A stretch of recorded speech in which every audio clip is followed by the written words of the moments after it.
안녕하십니까. 논리와 IoT 코딩의 이철승입니다.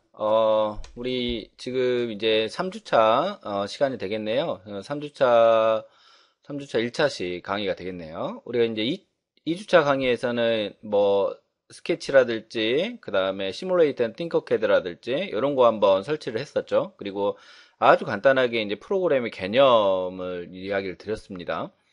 이번 시간에는 우리가 이제 실제 여러분이 계속 주차가 진행되면 이제 코딩이라는 걸 하셔야 됩니다. 이제 코딩이라는 거 하셔야 되는데, 이 코딩을 하기 전에 여러분이 이제 아셔야 될 게 아주 기본적인 컴퓨터의 기본 지식이 필요해요. 물론 우리 이제 1학년 학생들이니까 뭐 알고 있는 친구도 있을 거지만 모르고 있는 친구들도 있습니다. 그래서 모르고 있는 친구들을 가정을 해서 컴퓨터의 기본 하드웨어나 소프트웨어 어떤 기본 개념들을 좀 알아보고, 그 다음에 이제 우리가 수와 관련된 논리 현상 이쪽으로 이제 알아보도록 하겠습니다. 일단은 우리 이제 강의 들어가기 전에 우리 E클래스 있었죠? E클래스 한번 보도록 하겠습니다. 자, 지금 화면에 보시고 있는 것이 우리 E클래스 화면이죠. E클래스 화면에 보시면 지금 공지사항이 있습니다. 이 공지사항에 우리 강의 시작 전에 명상이 있고요. 집중력 개발한 명상이 있고요. 그 다음에 강의 끝나고 약 1분 정도 명상이 있으니까 꼭 체크해서 듣도록 하시고요. 일단 오늘 한번 명상 한번 보도록 할까요? 여기를 이제 클릭을 하게 되면 파일을 다운로드 합니다. 그래서 지금 현재 다운로드 한 파일을 한번 실행을 제가 한번 해보도록 하겠습니다.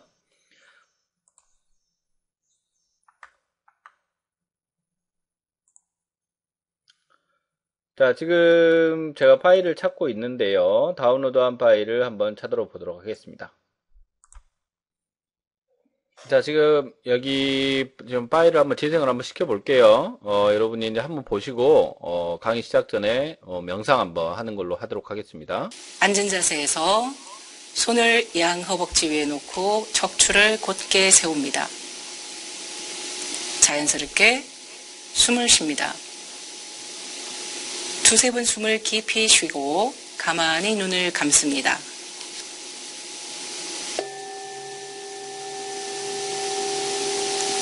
숨을 쉬고 있는 내 모습을 그려보세요. 내가 숨 쉬고 있다는 것을 어디에서 느낄 수 있나요?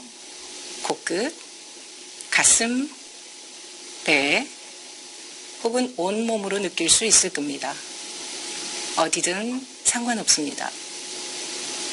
단지 내가 숨 쉬고 있다는 것을 알아차리면 됩니다. 자연스럽게 숨이 들어가면 숨이 들어가는 것을 알아차리고, 숨이 나오면 숨이 나오는 것을 알아차리세요.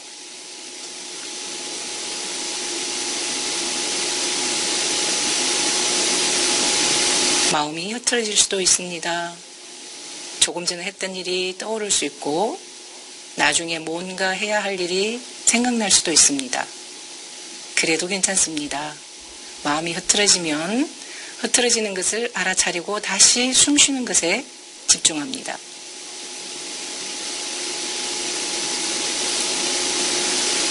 이제 심호흡을 크게 하면서 천천히 눈을 뜨세요.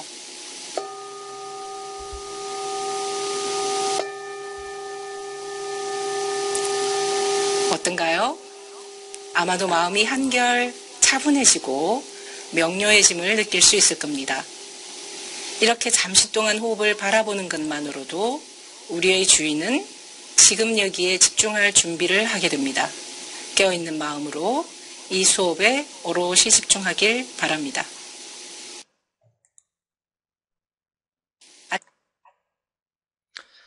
자, 이렇게 마음 명상 컨텐츠가 이 공지사항에 제가 올려놨습니다. 공지사항에 올려놨고 우리 교양 기초교육원 홈페이지도 이제 들어 있고요. 그 다음에 이제 여기는 수업 종료 후인데요. 이게 지금 컨텐츠를 지금 현재 녹화하고 있잖아요. 이 컨텐츠를 녹화된 컨텐츠를 다시 플레이를 시키면 소리라든지 음질 같은 것들이 좀 차이가 있어요. 그래서 조금 퀄리티가 떨어질 수도 있습니다. 그래서 이제 여러분 항상 체크하실 때 제가 이제 말씀을 드리지 않아도 강의 들어오기 전에 한번 보시고 강의 끝나고 한번 보시는 것이 이 영상 안에 콘텐츠를 넣는 것보다는 더 효과적일 것 같습니다. 일단 체크는 하도록 하겠습니다. 체크는 하고요. 그 다음에 제가 지금 1주차는 없고 2주차에 좀 체크를 하고 있어요. 체크를 하고 있는데 어떤 걸 체크하고 있냐면 우리 학습활동 글쓰기 체크하고 있습니다. 여러분 학습활동 글쓰기를 이렇게 하지 않으시면 출석 카운트가 지각으로 처리가 됩니다. 그래서 이제 제가 지각으로 처리하는 게 아니라 시스템 자체에서 지각으로 처리가 돼요. 그래서 꼭 수업에 듣고 학습활동 글쓰기 이렇게 하시면 될 것 같습니다. 자, 일단 그러면 우리가 지금 이제 제가 3주차 1차 시에 때는 우리 앞으로의 수업을 준비하기 위해서 컴퓨터의 기본 개념, 수, 하드웨어, 소프트웨어, 어떤 역사, 뭐 이런 아주 간단한 기본적인 이론에 대해서 먼저 들어가도록 하겠습니다. 자, 카메라를 종료를 하고 이 준비된 컨텐츠에 집중할 수 있도록 자료를 바꾸도록 하겠습니다.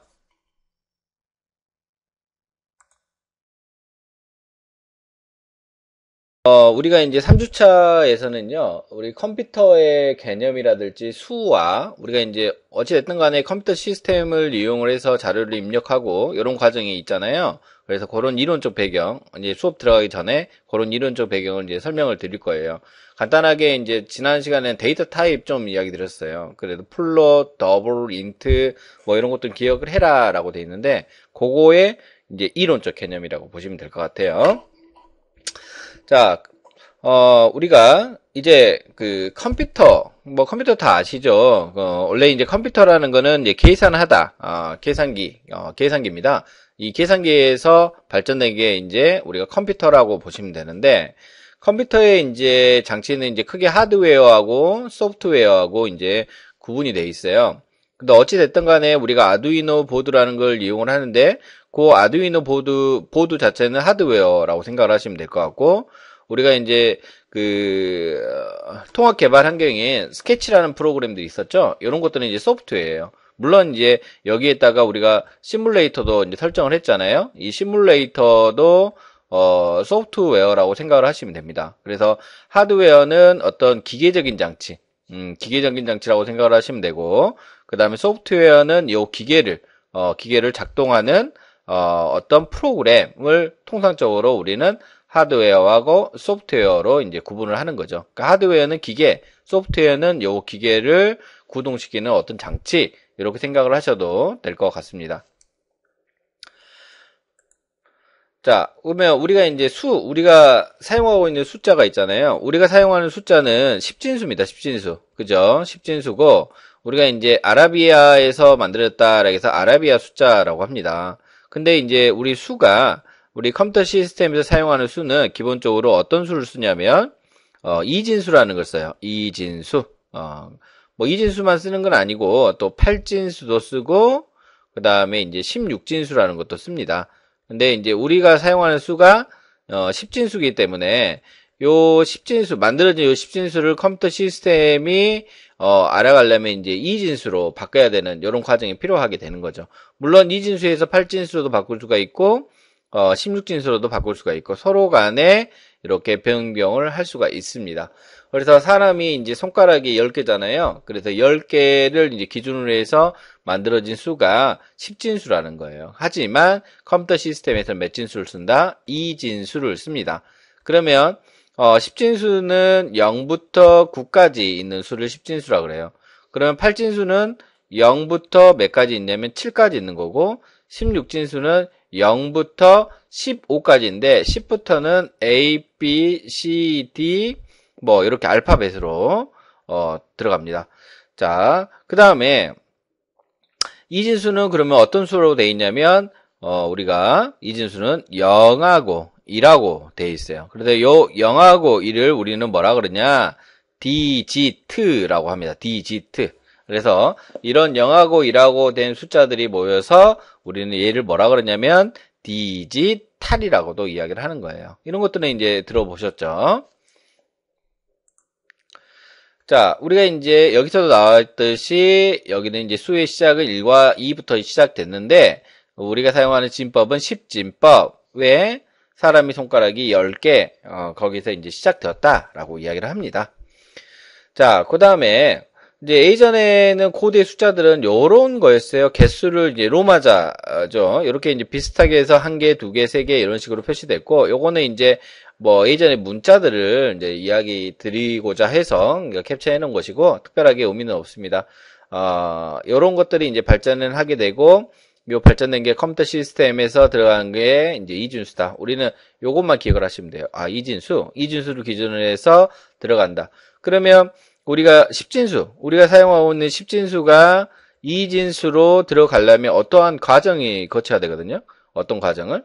그러면 이런 과정을 우리가 이진 데이터로 바꾸는 과정, 즉 프로그램도 숫자화되어 있고 이런 것들을 바꾸는 과정을 우리는 또 뭐라 그러냐면 컴파일이라고 합니다. 컴파일. 우리가 실습할 때도 나중에 컴파일을 할 겁니다.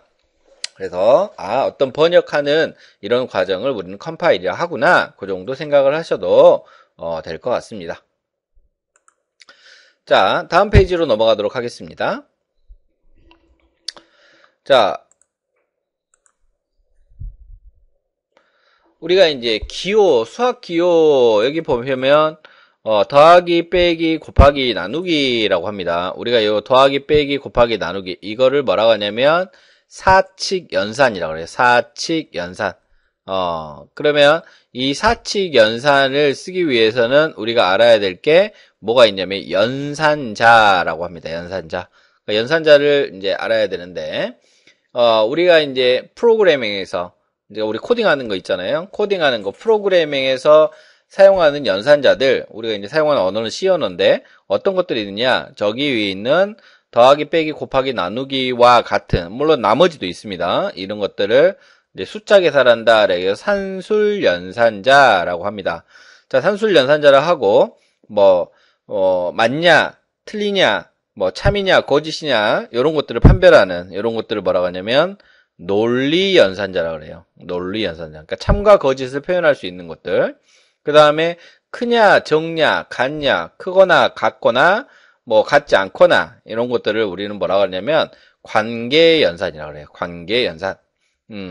그래서 이제 산술연산의 결과치는 어떤 숫자 데이터로 나와요. 수 데이터로 나오고, 논리연산하고 관계연산의 결과는 우리가 불리언이라고 하는데 참과 거짓으로 나눈 겁니다. 참하고 거짓으로 나누는데 보통 우리가 참을 1이라 하고 거짓은 0이라고 표현을 합니다. 그래서 이런 숫자들이 이제 의해서 사용을 하다가 컴퓨터 시스템도 마찬가지로 이런 것들을 넣게 되는 거예요. 그래서 이 수학 기호랄지 이런 것들은 우리가 일상생활에서 쓰는 그 형태를 그대로 사용을 합니다. C 언어라는 자체도 언어이기 때문에 그렇게 한다라고 보시면 될 것 같아요. 자, 그 다음에 이제 조금 이제 수가 복잡해진다라는 거예요. 그래서 복잡해질 때 우리가 이제 뭘 쓰냐면 지수라는 걸 써요. 지수. 여기서 뭐의 몇 승, 이렇게 지수라는 걸 씁니다. 그래서 이제 요거는 이제 우리 지난 시간에 이야기했던 플롯 타입의 어떤 실수의 타입을 할 때 이제 사용을 하더라라는 거예요. 뭐의 몇 승, 지수라고 그러죠. 자, 예전에 이제 그 컴퓨터의 역사로 가게 되면, 컴퓨터의 역사를 보게 되면, 요거는 이제 주파는 컴퓨터라고 할 수는 없어요. 요것도 이제 곱셈인면 계산기도 컴퓨터라고 할 수는 없어요. 이거는 이제 계산기예요. 기계식 계산기. 우리가 말하는 컴퓨터라는 거는 전자식 컴퓨터가 계산기인 거예요. 컴퓨터인 거예요. 그러면 이제 전자식 컴퓨터의 가장 시초라고 할 수 있는 것이 어떤 것들이 있냐면 쭉 나오는데 애니악이라는 거예요. 여기 보면 애니악 있죠. 애니악부터가 우리가 말하는 전자식 컴퓨터입니다. 전자식 컴퓨터. 그러면 이제 그 전까지는 다 계산기인 거예요. 그래서 이런 계산기가 이제 있었고, 요거는 이제 파스칼의 계산기입니다. 파스칼의 계산기고, 그러니까 어떤 계산을 쉽게 하기 위해서 만들어진 것들이라고 보시면 되고, 그 다음에 요것도 이제 라이프니츠 계산기. 이게 그림 한번 보십시오. 그 점점 발달을 하게 됩니다. 그래서 작카드 방짓기 이런 것들, 그러니까 천공 카드로 작동되는 방짓기 이렇게 되어 있는데, 이 천공 카드라는 게 펀칭 카드 시스템 PCS라고 이야기를 해요. PCS.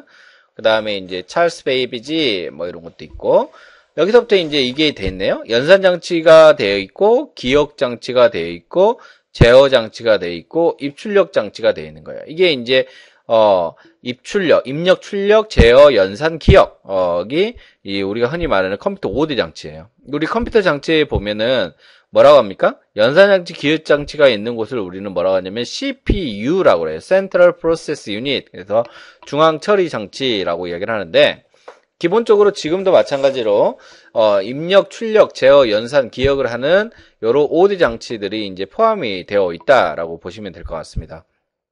아두이노 보드도 마찬가지로 원 보드에, 하나의 보드에 입력, 출력, 제어, 연산, 기억을 할 수 있는 어떤 마이크로 프로세서가 이제 장착이 돼 있다라고 보시면 돼요. 근데 이제 입출력은 이제 다른 시스템을 가지고 하는 거죠. 입력은 이제 시리얼 모니터로 입력을 할 수도 있고, 어떤 데이터를 입력할 수도 있고, 어떤 신호를 입력할 수도 있고, 그래서 이 센서에서 측정된 값을 입력을 하고, 모니터나 시리얼 모니터나 LED나 어떤 동작이나 이런 것들이 이제 출력이에요. 그래서 요거는 이제 별개고, 아두이노 보드의 마이크로 프로세서 안에는 이 연산장치, 기억장치, 제어장치가 한꺼번에 들어있는 이런 시스템입니다. 통합된 형태로.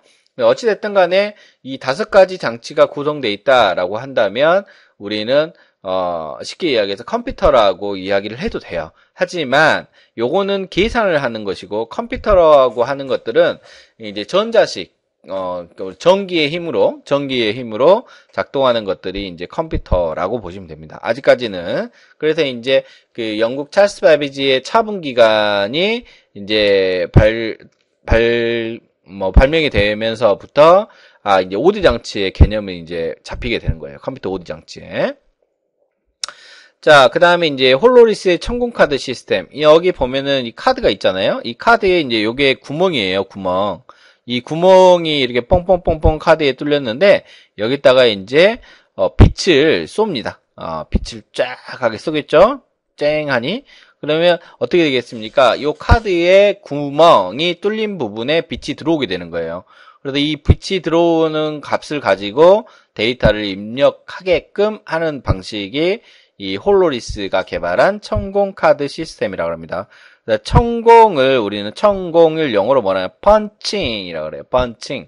구멍 뚫는다 라는 거죠. 그럼 어디다 구멍을 뚫을래? 이 카드에다가 구멍을 뚫는다. 카드. 그러면 요 구멍 뚫린 카드를 요런 시스템에서 읽어요. 그래서 PCS, 천공카드 시스템이라고 합니다. 그죠? 그래서 이제 이런 데이터에 천공카드를 해서 데이터를 입력하거나 왜 이렇게 구멍을 뚫었을까요? 라고 이제 의문이 드네요. 의문이 들어요. 왜 뚫었을까? 왜 뚫었을까요? 왜 뚫었냐면, 많은 양의 데이터를 처리하려고. 그렇죠. 많은 양의 데이터를 빠른 시간에 처리하기 위해서 얘네들이 필요한 거예요. 그 데이터 양이 많지도 않아, 시간도 많아 하면 이런 거는 발견할 수가 없는 거예요. 그러죠. 많은 양을 조금 더 빨리 처리하고 싶어. 그래서 예전에 홀로리스라는 사람이 이걸 만든 거예요. 옛날 시스템입니다. 옛날. 이제 시간이 쭉쭉 흘러가겠죠. 쭉쭉 흘러가서, 이제 튜링 기계, 알란 튜링이라는 사람이 이제 만들었어요. 영국에. 이 사람은 나중에 이제 제가 우리 동영상 강의지만, 이게 이제 비하인드 스토리들이 좀 있네요. 이 비하인드 스토리는 이 강의에서는 이제 제가 해드릴 수 없어요. 해드릴 수 없고, 우리 수업 시간에 만나면 이 알란 튜링에 대한 비하인드 스토리가 있습니다.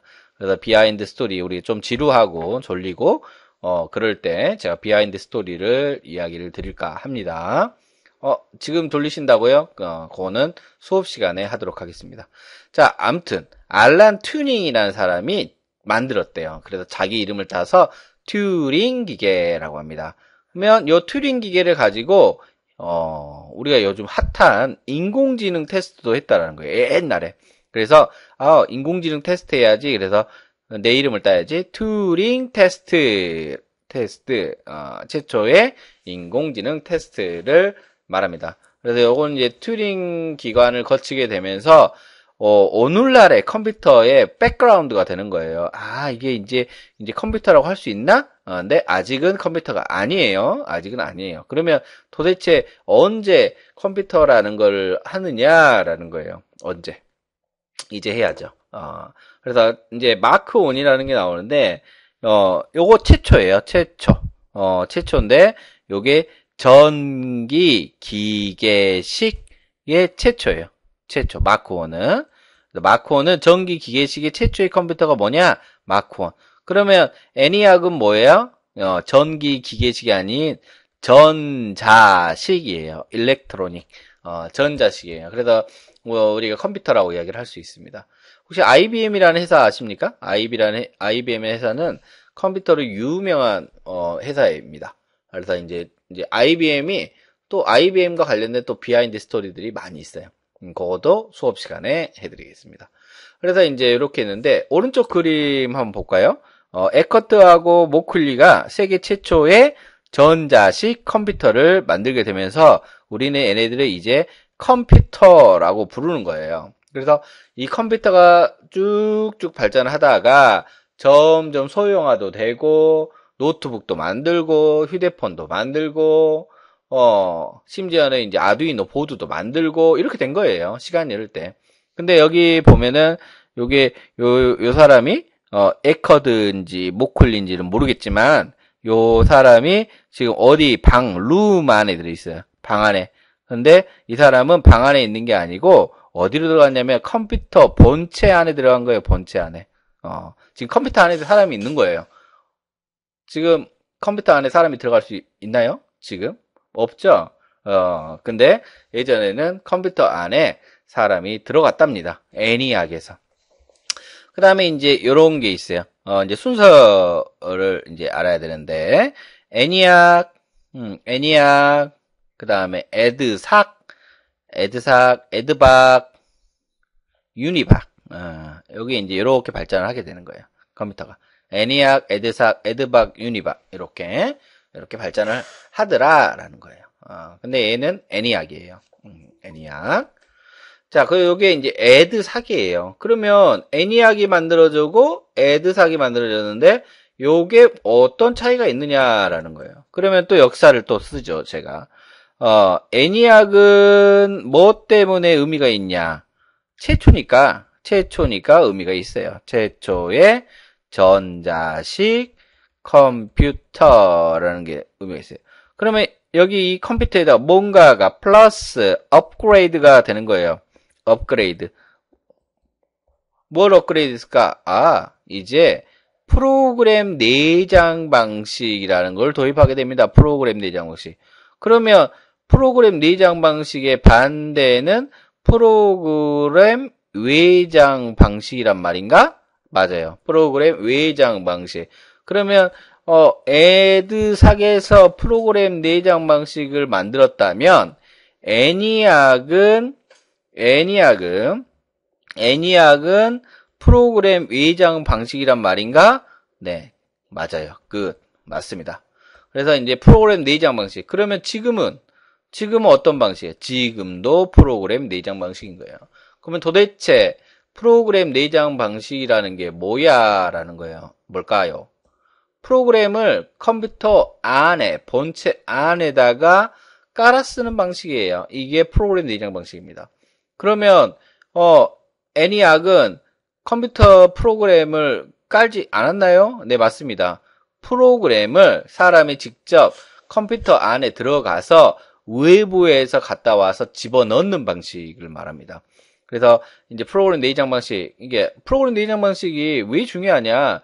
점점 컴퓨터가 이제 작아지는 것들이에요. 점점 컴퓨터가 작아진다. 프로그램이 내장 방식입니다.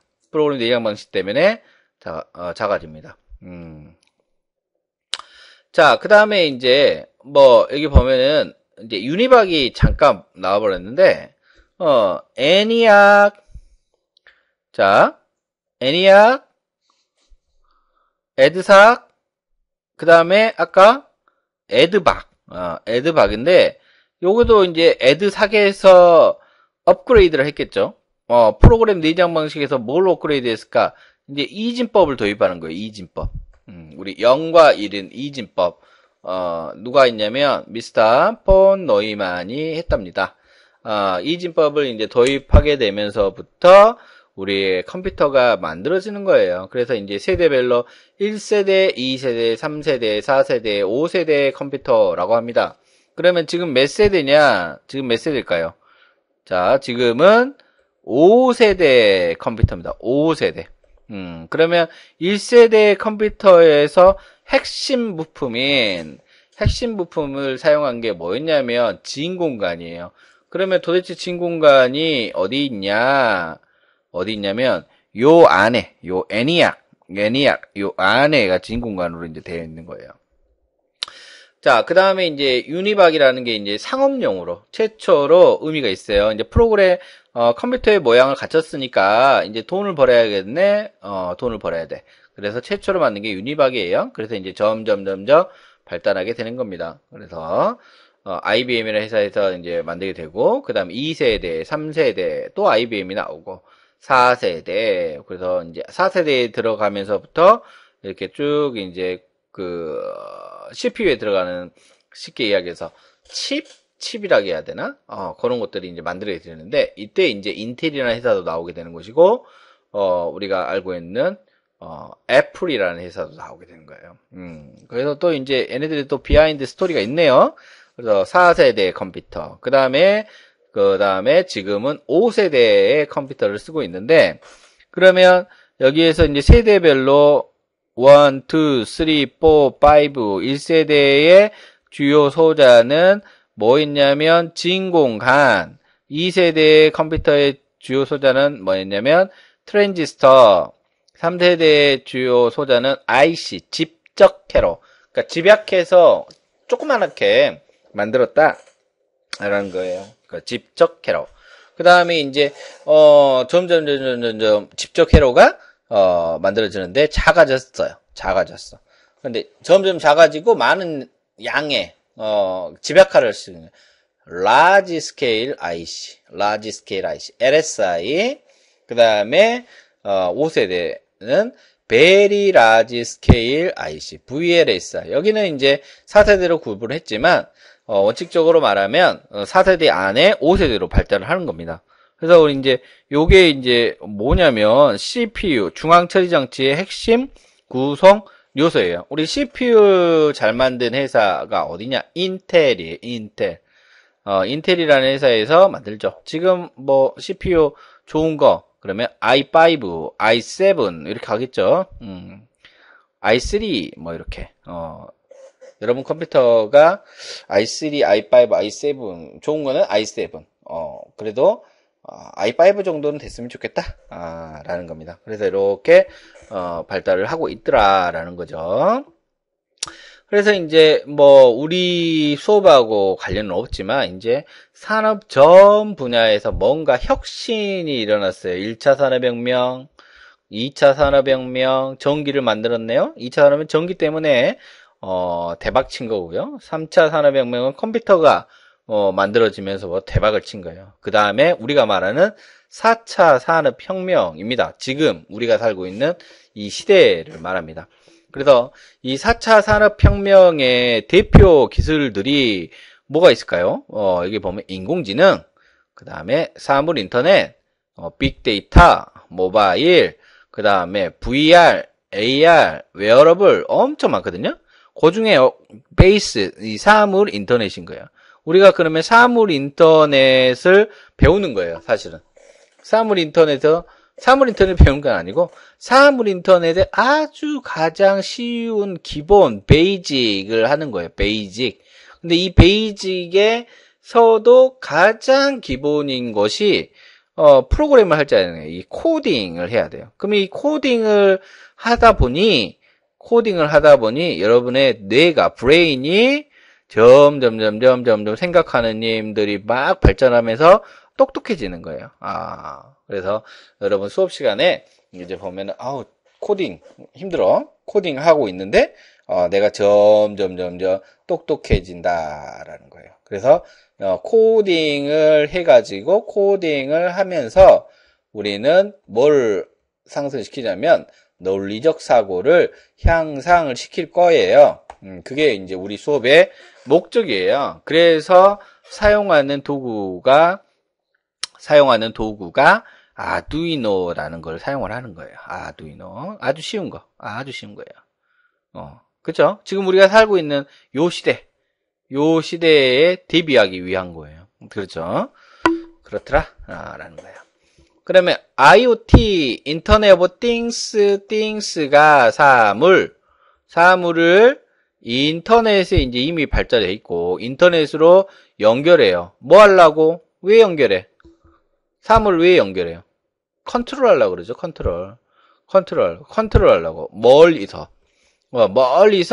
사물을 컨트롤 하려고. 그러면 여기 컨트롤 하려면 뭐 통신도 돼야 될 것이고 뭐 어떻게 컨트롤할 것이냐 그러면 또 프로그램이라는 해야 하는 것이고 이런 프로그래밍의 행위인 코딩을 해야 된다는 거예요. 코딩.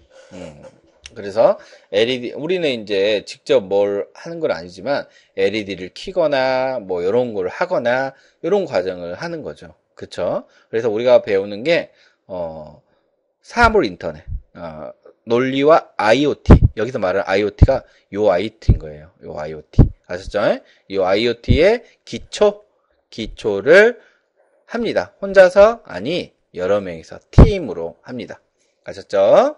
자, 그래서 이제 어렵다 보니까 동영상도 만들어서 보여주고 막 이렇게 해야 돼요. 자, 이렇게 하고 뭐 3차 1강자는 이런 이론 쪽 시간을 좀 가졌네요. 그래서 좀 이해가 됐는지 모르겠습니다. 수고하셨습니다.